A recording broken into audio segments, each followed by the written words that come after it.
Even scientists that believe perhaps a 500-kilometer object would not sterilize the Earth, they really don't doubt that much larger objects hitting the Earth would have sterilized the entire Earth.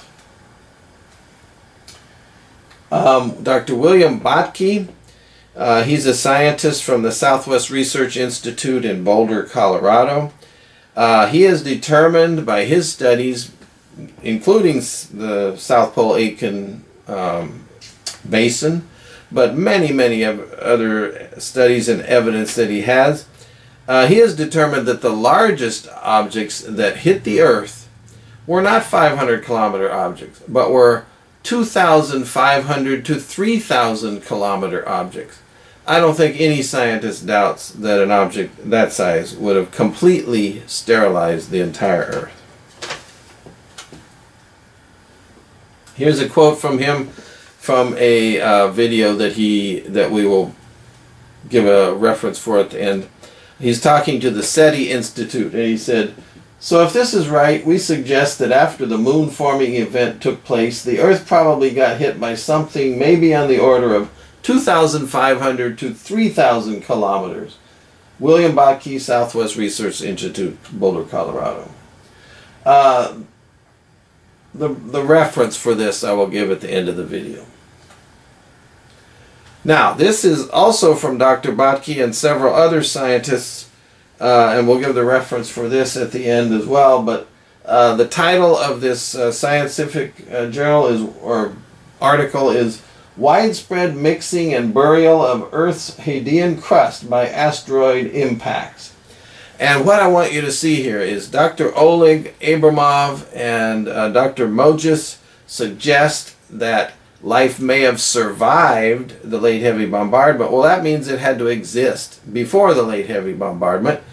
That would have been prior to 4.1 billion years ago.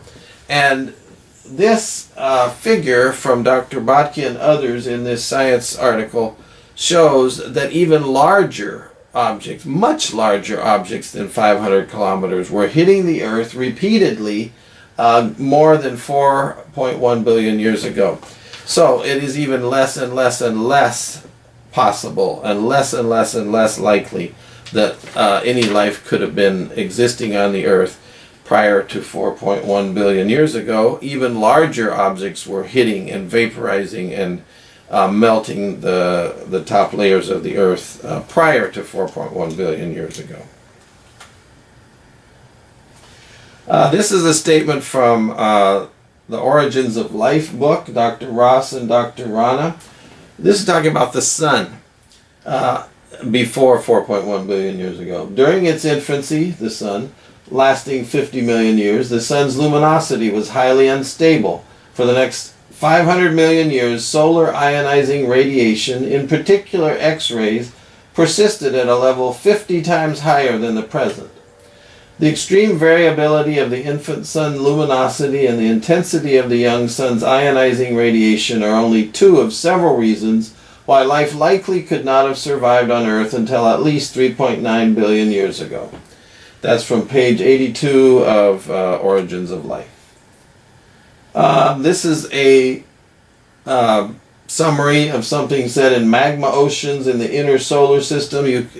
You can find this many places, but radioactive decay of the elements would have been far greater over 4 billion years ago, and this would have been generating both heat and radiation underground. So Abramov and Modesls believe that life might have existed underground. Well, it would have been dealing with much more radiation underground than we have now today.